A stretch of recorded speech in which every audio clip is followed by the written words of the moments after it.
friends. Welcome to Flosstube and Variety Show number 141. Today is Friday, January 10th, 2025. I'm so glad you're joining me. I think I may have some new or newish subscribers because of a couple of sales that are going on, which I'm so glad to have you, in particular, newcomers, join me. And the folks who are always my faithful viewers, it's fun to be back and to see you in the comments and that kind of thing. So thanks to all of you for watching today. Friday, January 10th, as I said, and I'm Emily Williams, by the way, in Chapel Hill, North Carolina, where we are under a winter weather advisory, I think. And there's a winter storm watch in effect right now. It seems as if Fridays lately have been if there's going to be some bad weather, Friday seems to be the day, because I seem to tell you about it, as I did back in September when that hurricane was coming up into the mountains of North Carolina and eastern Tennessee. Well, today they've already had ice and snow in where my son and daughter-in-law live in eastern Tennessee. We have not had any weather, any precipitation, I should say. We always have weather. Have you noticed that? No precipitation yet, but they have been spraying the brine mixture that they use.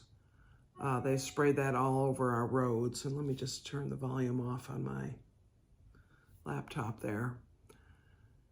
So, and that's supposed to prevent the snow or ice from freezing around a certain temperature, though.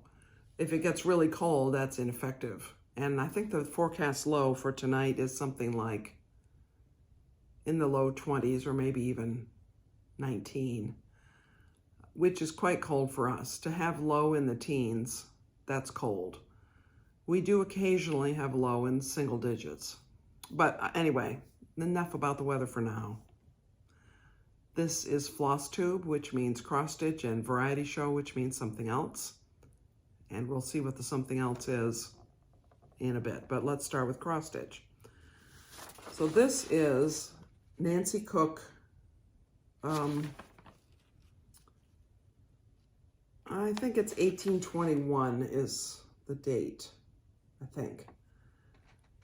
This little sampler is actually an American sampler. Nancy Cook lived in the United States, in Pennsylvania, maybe? I mean, I can't remember the details. There's quite a bit of biographical information that came with it. And this sampler is the pre-event project for the Mrs. Parkman's Academy of Needlework this fall. Now I can say this fall, October 2025, in England, that I'm going to. And the idea is we're supposed to work on this in advance, and there's detailed instructions in the chart about how to do this felled seam here. There's two pieces of linen. She stitched it on two pieces of linen. And she stitched the two pieces of linen together in such a way that there are no raw edges. And I do a felled seam on my sewing machine from time to time. And I am going to do it by hand in stitching these two things together. So I finished this top half at the end of last year. I can't remember, maybe November or something like that. So there's the top half, and it's actually slightly more than half, so that's down to here. And now I'm starting on this bottom half. And not only is the bottom half a little bit less in terms of the number of stitches, it's also mostly rice stitch. And so I started on the rice stitch alphabet, which is very fun. I really like rice stitch. You have the impression of making a large amount of progress pretty quickly. So I think that the second half here is going to go pretty well.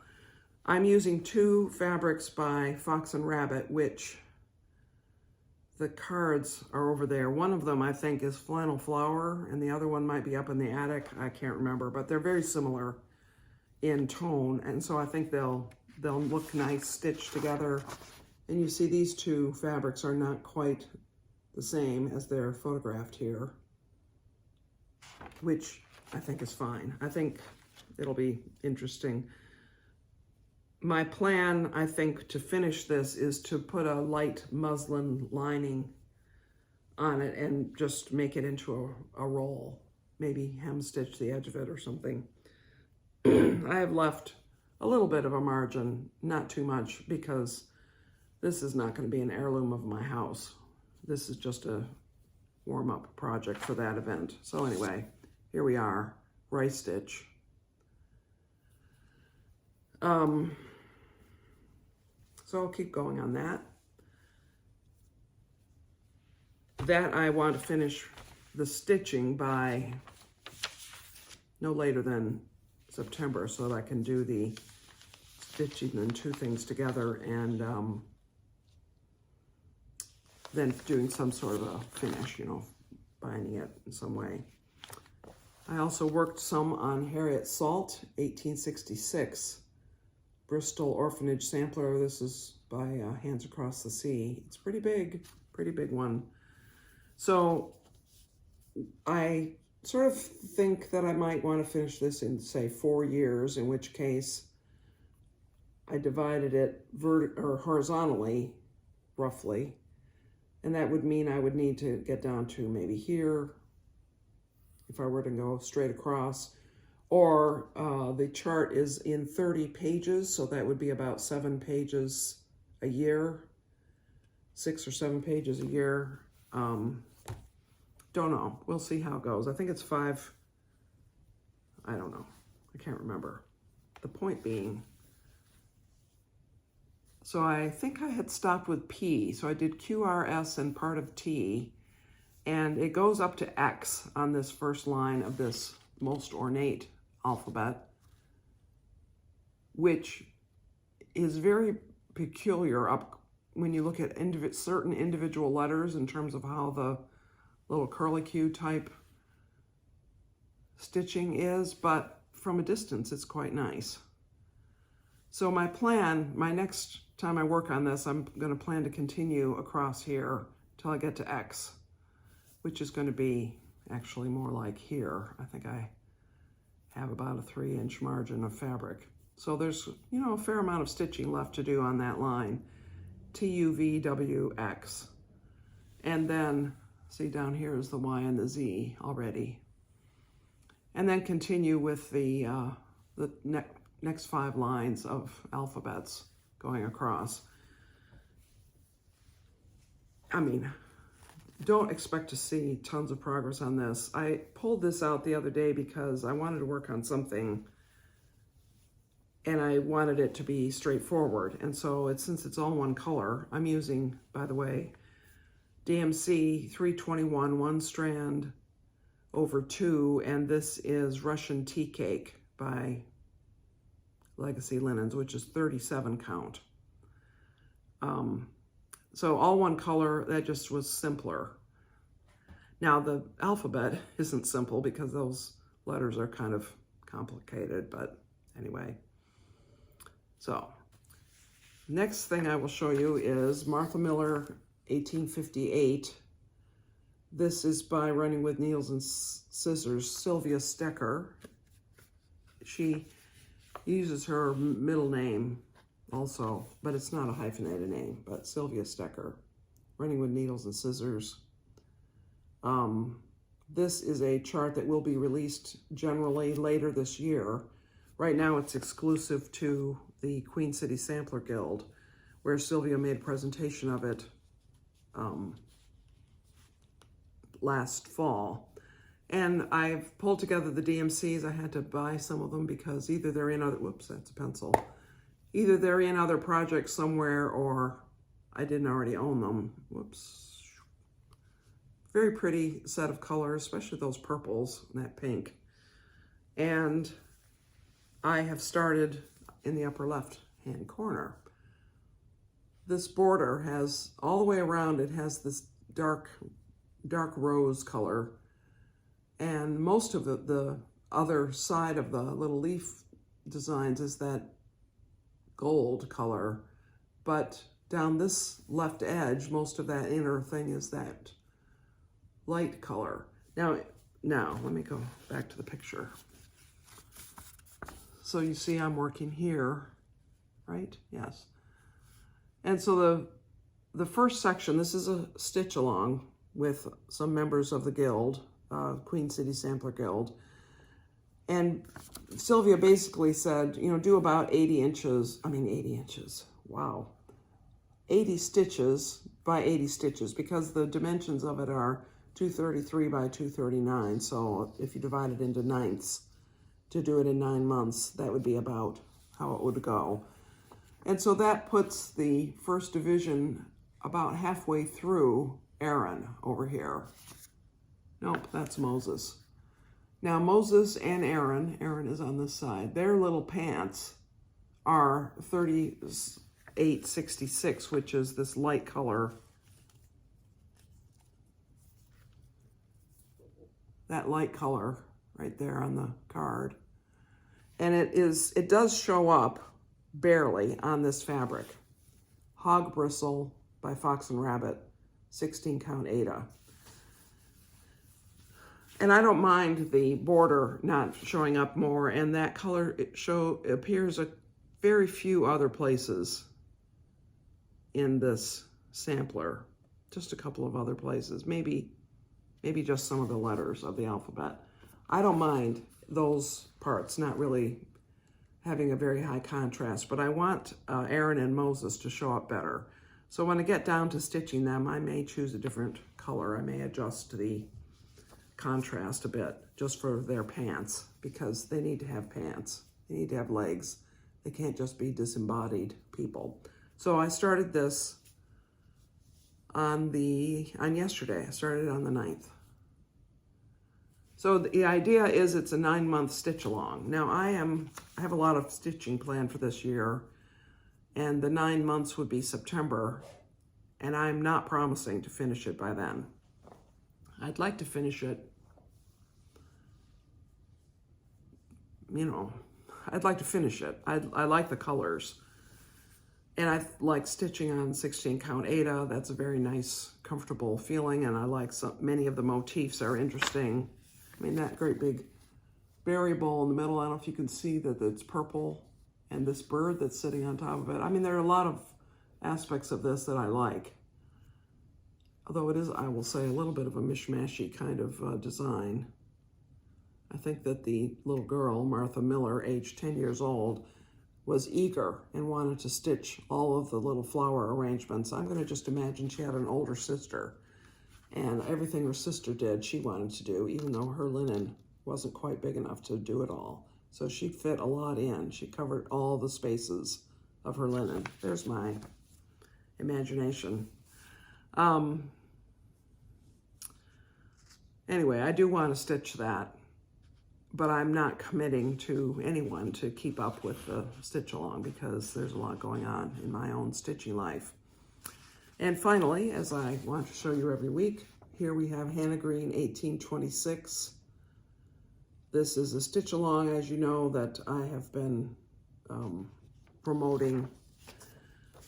This is the Hands Across the Sea Queen of the May sampler from 2024. What I just showed you was the divisions. Here's just the booklet, so you can get another picture of how beautiful it is. And so when I showed you last week, I had started here in section A.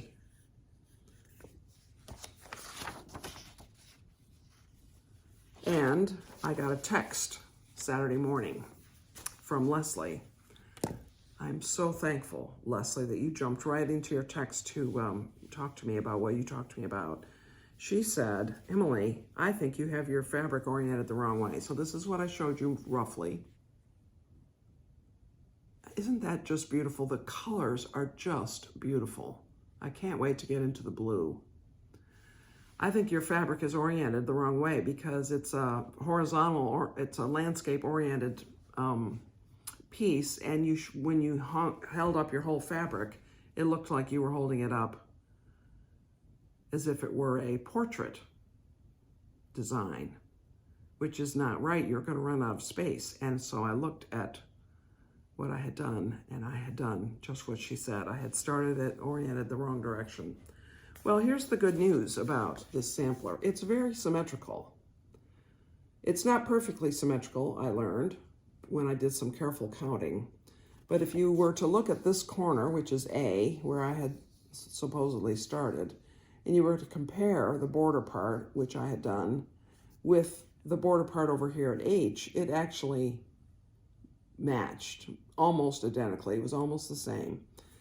So what I did do is I took what I had stitched as A and I turned it around, and I had to take out some stitches in order to make it match up, and I was able to leave the big flower and most of the, where I had stitched all 4 colors of the border, there are 4 colors of green and gold in there. I was able to leave 3 of them, and then I carried on and started back from H toward A. Now this pink line here, I have just entered where A goes.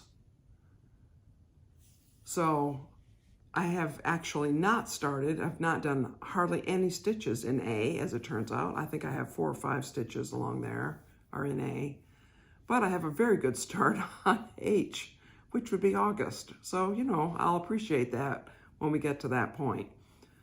And I just carried over doing the topmost green part, and of course you'll notice I missed out this thing. I just forgot it. I'll pick it up later.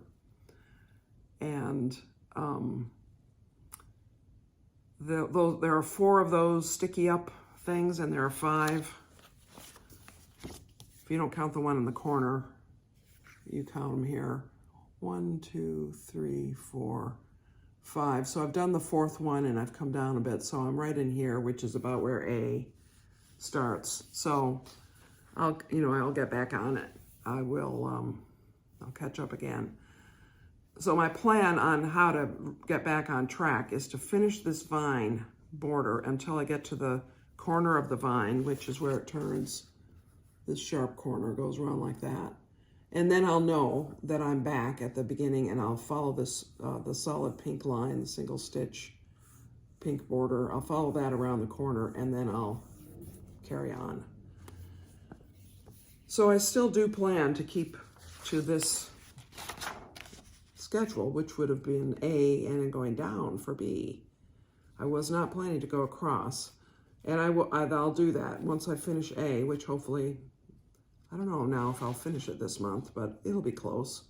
I'll go down to B and do that, and so forth, just as this is laid out. And if this is the first time you're seeing any description of the stitch along aspect of it, first of all, 2 videos ago, I think it was 139 or 138, somewhere a couple of videos ago, I mostly focused on the stitch along and laid this out. But in a nutshell, 1 lettered section per month, which takes you down this side through A, B, C, D, and then an E, which is May.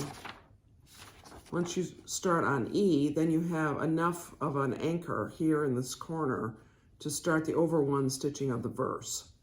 And if you do 1 line of verse with each lettered section going on, and there's the little, her name, Hannah Green, and then these birds, these little birds are over 1, then you'll do the over 1 stitching bit by bit instead of leaving it all to the end when it can be discouraging. So that's the plan, and that's what I plan to do once I get back over to A. So anyway, thanks Leslie again, and I can still show you how beautiful that is. This is 36 count, just the ticket, which is the called for fabric, and I'm using DMC 2 strands, 2 over 2. I really, really like this. That will get done, that will be finished March 1st, 2026. Yes, it will.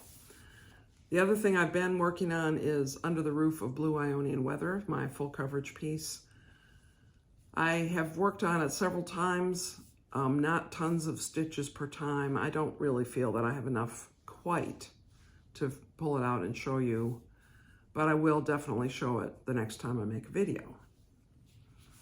So now one other cross-stitch related thing I wanted to talk about is that I ordered this book.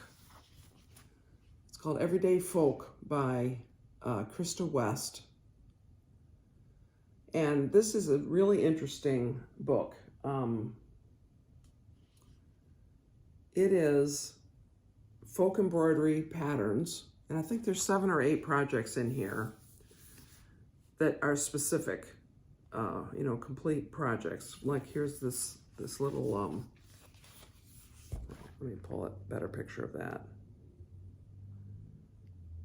Here we go. To make a little table mat using a cross stitch, or here's a pillow that has a really dramatic look to it. And here's a table runner. And so what she has done here is she has 7, as I say, 7 or 8 specific projects that use certain designs which are common to the folk embroidery that she is focusing on. And I haven't read the full preface, so I don't know details really. And she's using them in different ways in order to give specific projects and to illustrate how you can use cross-stitch patterns to make items of beauty for your home. So this is sort of beyond samplers. This is using these cross-stitch things as design elements for larger pieces, not for just samplers. And I think that the projects that she has in here are really beautiful. You can see a couple of things on the back. And she has quite a bit of information about finishing in here as well. Different ideas of how, like here she shows a whole section on how to do a turned hem. And I think she talks about how to do a pulled thread. Yes, here we go on how to pull the threads and then do the hem stitching.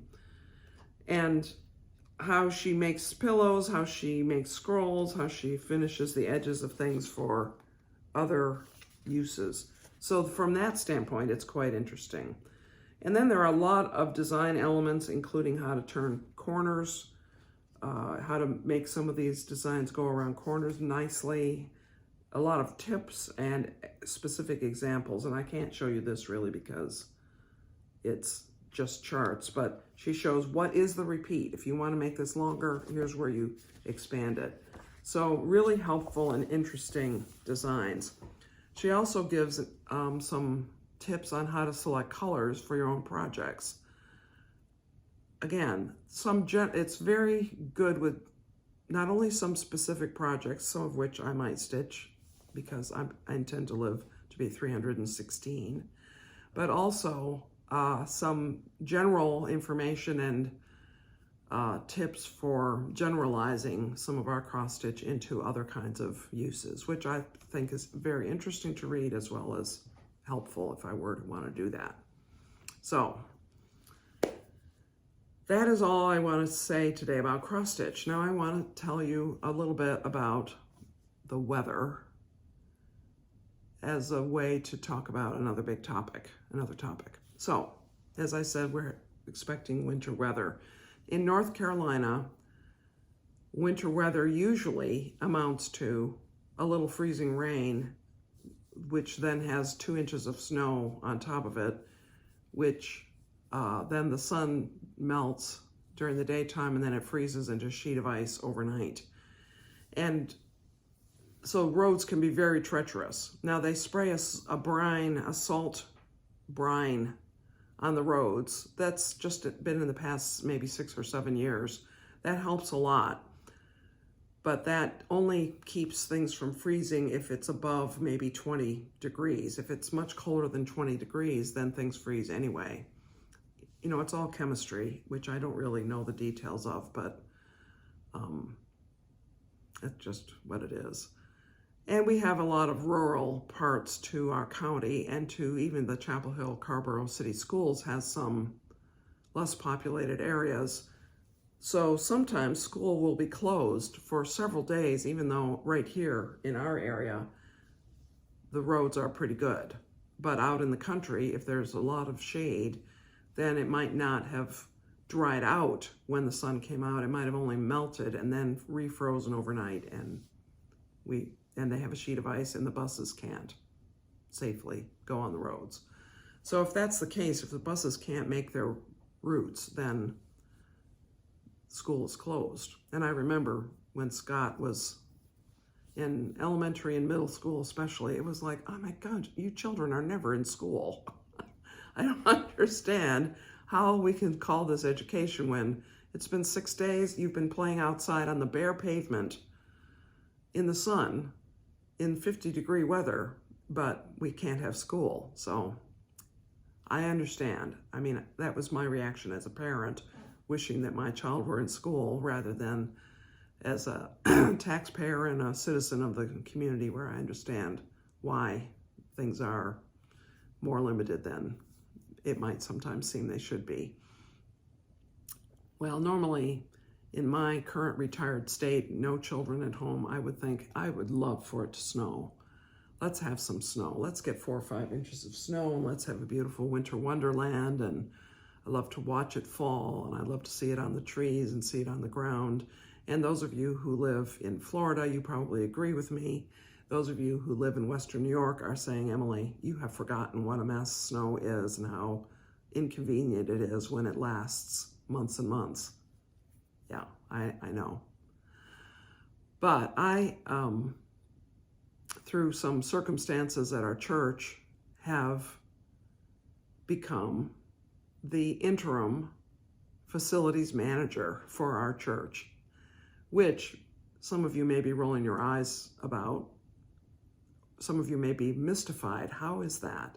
Well, so I used to work for our church, and my career working there, 19 years, started as a building attendant, where I worked in the evenings to help groups that were meeting in the evenings and, lock and unlock the building and provide tables and whatever they needed, set up for the next day. That was quite a few years ago.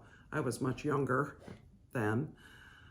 And then I became an admin, and then I became staff director and started supervising facilities. And I retired in December of 2020 as church administrator, where I supervised the operational side of the staff. And that, I loved my job. I loved it. And during the course of that, I knew a lot about how our facilities operated, the operational side of facilities, as well as the management of how events happened at our facilities, because I supervised the facilities director. So he retired last year. We hired somebody who, he and his young family moved back to be closer to family, their family, in December. And so we were suddenly without a facilities manager, and I volunteered to be paid. I volunteered to be paid to be an interim person in order to help the situation while they search for the next facilities person. So that is what I'm doing. I was planning to not start for sure until next Tuesday, the 14th. But because of the bad weather potentially coming, there's this thing going in the back of my mind about the fact that we really need to have some plan for dealing with icy sidewalks and icy parking lot if we do get actual bad weather. And so this is on my mind. This is why the weather is a segue into this working plan that I have. Now, a lot of you work, I'm sure, or if you don't work for money, you are busy people, as I am. I'm a very busy person. So a couple of thoughts that I have that I wanted to share is, one is the question that has come to my mind is what am I gonna do about all my leisure projects, my hobby projects, my knitting, my quilting, my cross stitch, reading, things like that. Well, I think I'll still do those things, but it might affect the pace at which I do them. And therefore, it's possible that I will not make a video every week. Next week is my first week working. I'm working only 20 hours a week, theoretically. I don't know if I'm going to end up making a video next week or not. I guess you will just have to watch and find out. My suggestion is that you subscribe and you click the notification bell so that anytime you are in YouTube or however you have your notifications set up, you will know whether I've made a video or not. So another thing, so it might affect the frequency of my videos. It might affect the day of the week that I make my videos also, though, I don't know, I really like the Friday routine that has worked quite well for me. And you all are used to it, for it to come out on Fridays. So I'm going to guess that that will continue. But it might not, or it might be that I'll realize I can't make a video on a particular Friday, but I could the following Tuesday, and then I wouldn't be able to that week's Friday. And so it could be that there'll be some shifting or flex in my schedule. Again, I recommend, and I hope that you're interested enough to want to know, you can subscribe and click the little bell, and you will be notified when I put out a video. But the third thing I want to tell you about is the whole idea of the quantity of how much of all these crafts I might accomplish. When I was first working full-time, Scott was 5th grade, I think. And I worked hybrid, part at the church and part at home. And they allowed me to do that because I had a young child. And so what my plan was that as soon as he went to school, I would go to church, I would work at my desk and, do the things that I needed to do. And then when his bus was coming home a couple minutes after 3, I would come home, so that almost always I was home when he arrived home. And then I would finish my work day while he was having a snack and doing whatever he did in 5th grade. 5th grade. 4th and 5th grade, I think. And the first 2 years that I worked full-time, started, finished more quilts. I read more books than I had done the previous years when I was working part-time at a much less significant job. And so what I think happened was I really valued my leisure time more, and I did not waste it as much. Now, I will totally confess to you that I waste a lot of time now because I have it. And I don't waste it doing nothing at all, but I waste it doing some things that are not very important in the scheme of things. And I think that what will happen when I start working is I will stop doing some of the time wasting. I don't think I'll keep wasting time and do less cross stitch, in other words, or less quilt making, or less knitting, or less reading. So I think that it will actually have less impact on my productive crafts, productive leisure time, and more impact on my unproductive. That's my hope and my expectation. So anyway, at this moment, I hope it doesn't snow because I don't want to think about whether the church needs me to try to recruit a crew of volunteers to go over and sprinkle ice melt on the sidewalks. I don't want to have to think about that. I'm hoping someone else is thinking about that. I am thinking about it to the extent that I might go over there this afternoon and find out where that stuff is kept. I mean, I think I know where it is. We'll see if it's still where it used to be. So I don't want it to snow, oddly, except I really do. I I really do. So I'm torn.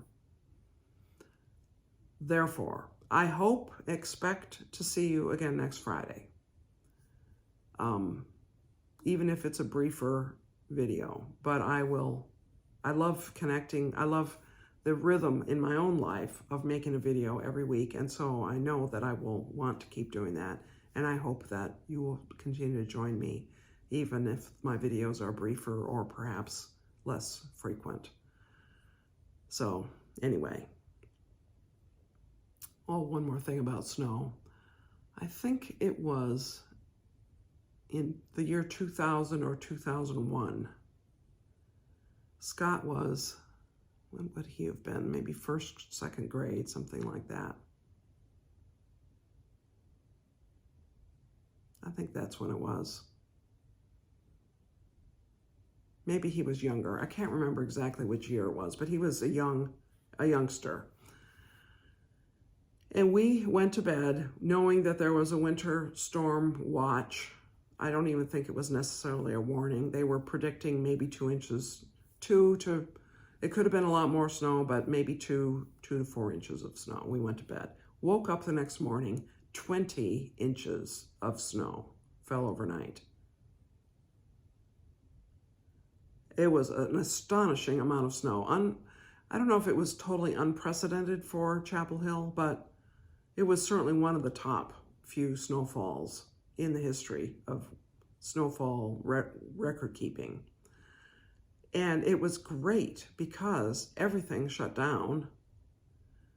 Nobody went to work because you couldn't get anywhere. We didn't even have, there was no spraying of brine on the roads at that point.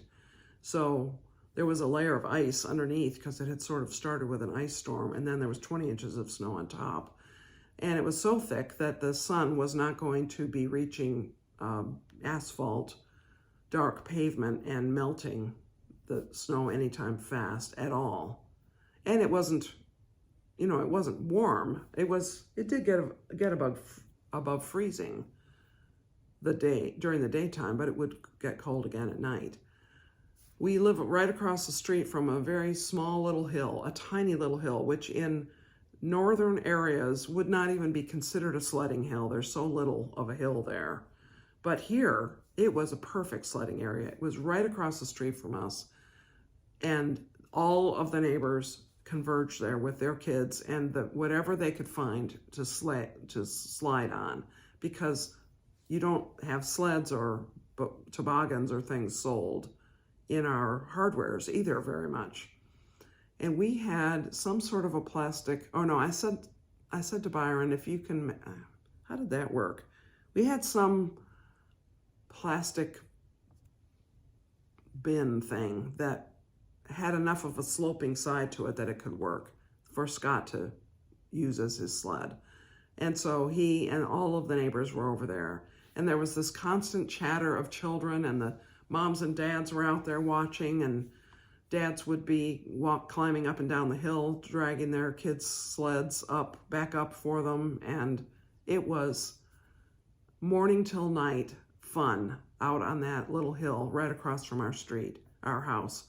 And to the extent that we even let Scott just be out there, we knew a lot of the families, and Scott being out there, we did not feel that one of us had to be out there every second he was out there, because it was the neighbors.